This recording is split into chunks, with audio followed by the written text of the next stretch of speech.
A paz do Senhor, meus amados irmãos e minhas amadas irmãs, docentes do Evangelho de Jesus Cristo.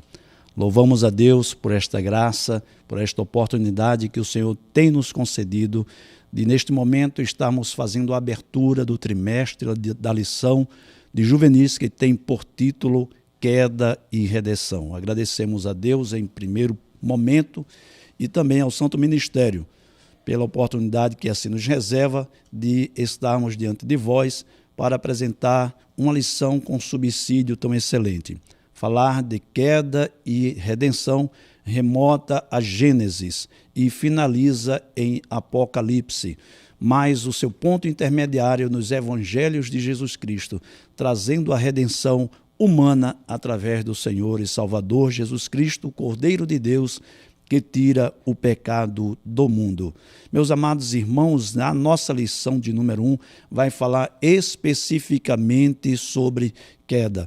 É bem verdade que a partir da lição 2 nós vamos ainda ouvir um reflexo de tudo quanto vai ser abordado aqui neste momento. Mas vamos fazer algumas definições para que a gente possa adentrar com alegria em mais um trimestre, desta feita o terceiro trimestre de 2021. A nossa lição de número 1, como já disse, queda, ela tem a sua leitura bíblica em classe em Romanos, capítulo 5, dos versículos 12 ao 21. Eu gostaria apenas de citar o versículo 12, que diz: pelo que, como por um homem entrou o pecado no mundo, e pelo pecado a morte, assim também a morte passou a todos os homens, por isso que todos pecaram. Então, a nossa lição, o texto bíblico, ele é bem claro que a partir de um homem entrou o pecado no mundo. A humanidade ela foi contaminada por este pecado, logo todos pecaram. E a exemplo do pecado de Adão, quando Adão é separado do paraíso, todos os homens nesse sentimento nós vamos ver homens e mulheres, porque esta é a raiz primária da humanidade. Todos os homens, eles são destituídos, ou se encontram destituídos da graça de Deus. Mas que em Cristo, nós vamos ver mais adiante, esta redenção acontece convergindo todos para o Senhor. A queda, no primeiro ponto, ela traz aqui um resumo do que seria a história da queda. Nós vemos que após a criação, no sexto dia, criou o Senhor Deus o homem. E diz a palavra que macho e fêmea os criou. E os criou conforme a sua imagem e semelhança. E os inseriu ali no paraíso, no jardim do Éden. Então, nesse Éden, era um lugar onde Deus preparou e constituiu para que o homem ali habitasse e para que o homem fosse uma bênção dentro daquele jardim. E que a sua herança seria produzida através de gerações que adviriam deste primeiro casal. No entanto, o homem, ele fracassou naquilo em que ele foi provado. O homem, ele é dado num primeiro momento, é dotado de uma inocência acerca do bem e do mal, mas o homem, ele estava inserido dentro de um contexto de que a sua santidade ou a sua comunhão com Deus estaria acima de qualquer coisa, mas baseado dentro de um fundamento do princípio do Evangelho, que é a obediência. Dentro dessa obediência, a Bíblia diz que Deus ele deu o jardim e deu de livre acesso a todas as árvores, com exceção da árvore que estava no meio do jardim, a árvore da ciência ou do conhecimento do bem e do mal. Então, essa é a história que principia a evolução da humanidade na Terra. E a partir dessa evolução, nós vemos aqui a liberdade, o auto-arbítrio que o homem Adão tinha sobre esta liberdade de obedecer a Deus, de verificar a sua palavra, concebendo no seu coração como vida para si mesmo.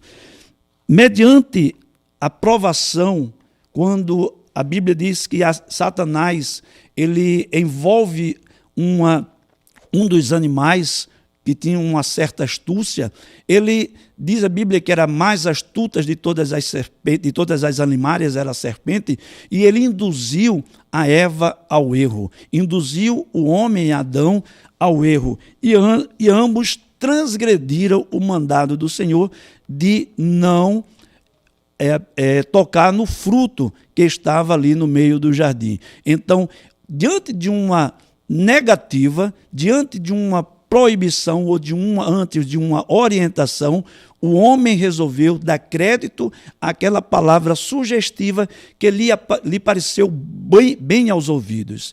O homem ainda estava e permaneceu até aquele momento sob a inocência. Não foi o fato dele ser seduzido pela serpente que ele perde no primeiro momento a sua inocência. Muitas vezes nós temos algumas concepções de vida, nós temos algumas declarações de comportamentos, e quando um comportamento afeta aqueles princípios morais que temos trazido herdado da família, nós temos assim a oportunidade de dizer não ou de dizer sim. No caso, diante da inocência de Adão e Eva, eles disseram sim àquilo que era uma sugestão daquela serpente, e ambos, a partir daquele momento, caíram.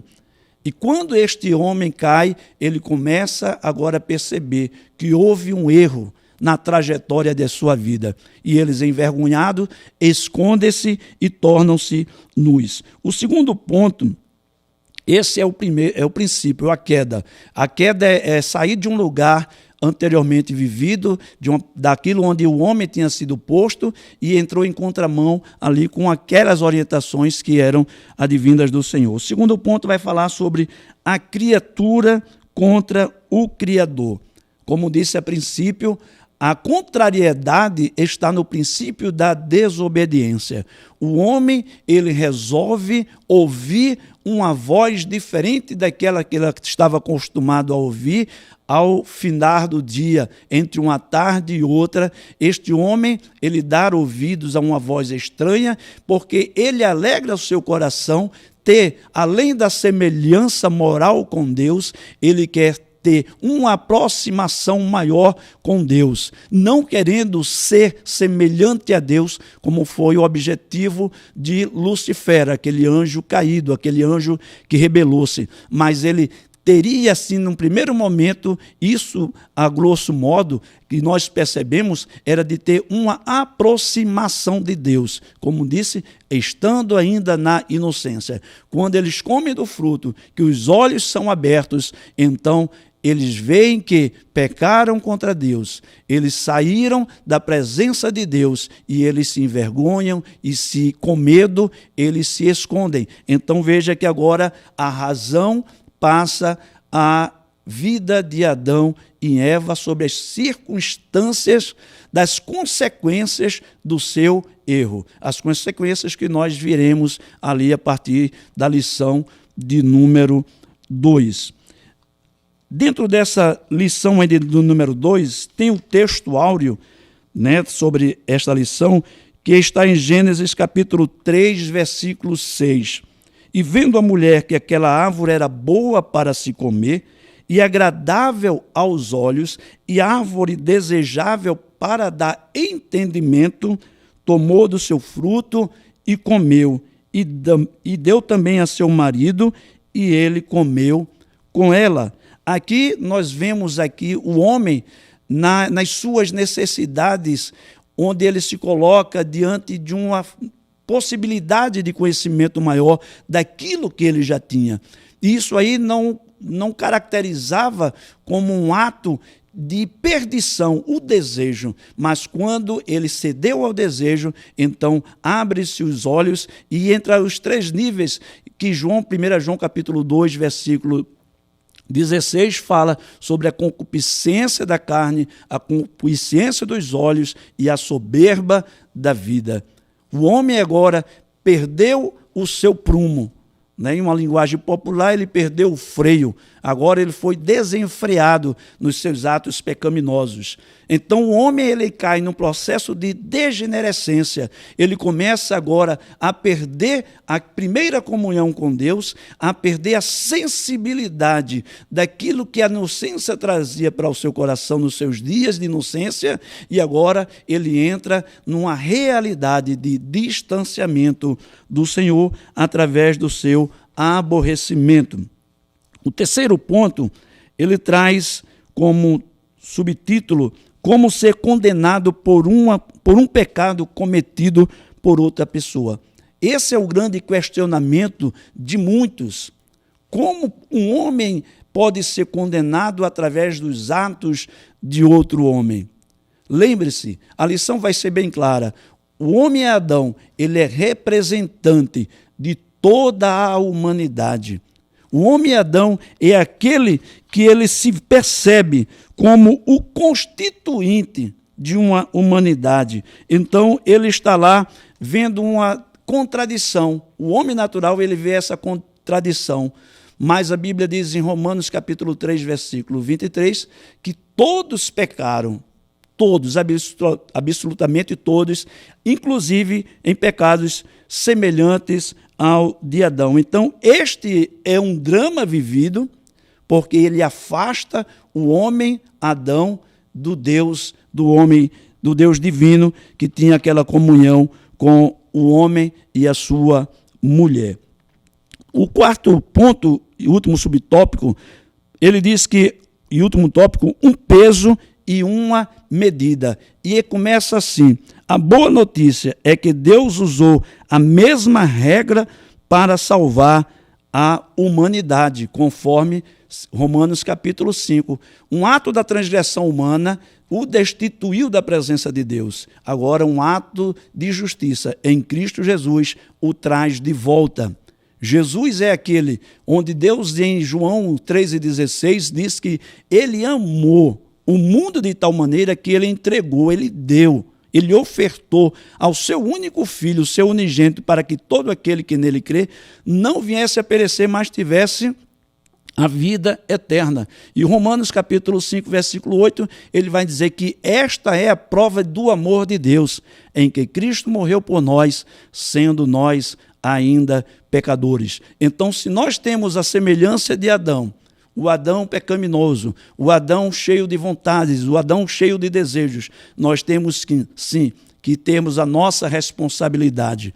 Nós não devemos estar presos a um ente querido, uma genealogia que vem concretizando o pecado geração após geração. Nós somos seres dotados de liberdade e podemos fazer as melhores escolhas de Adão. Como disse, nós herdamos a degenerescência, nós envelhecemos, nós morremos, mas a Bíblia diz em Eclesiastes que este corpo que virará pó voltará para o seio da terra, mas o nosso espírito voltará para Deus que o deu. Então nós devemos nos limitarmos a conceber a bondade de Deus no plano salvífico, que começa a partir de Gênesis capítulo 3, versículo 15, onde Deus levantará, e isto aconteceu no nascimento de Cristo, um que subjugaria a serpente e a condição pecaminosa de pecado do homem. Finalizando, eu gostaria de deixar um texto de Oliver Goldsmith, um homem que viveu no século XIX, era médico, era escritor, era dramaturgo, era poeta, e ele deixou uma frase interessante acerca da queda. Também era teólogo. A nossa maior glória não reside no fato de nunca cairmos, mas sim em levantarmos-nos sempre depois da queda.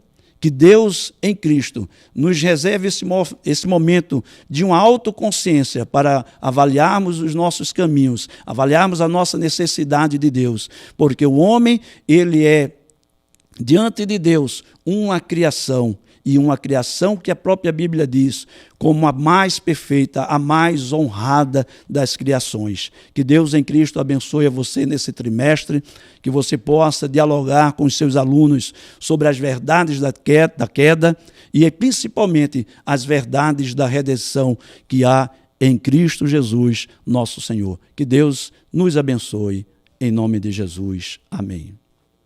Você sabia que a Livraria Arca Missionária vai até você? Pois é, para sua melhor comodidade, sua livraria agora dispõe dos serviços de entrega. Tudo isso para que você, amigo leitor, desfrute de boas literaturas sem sair do conforto da sua casa. Entre em contato conosco através do nosso WhatsApp 81982867808 ou através das nossas redes sociais. Livraria Arca Missionária, cada dia mais perto de você.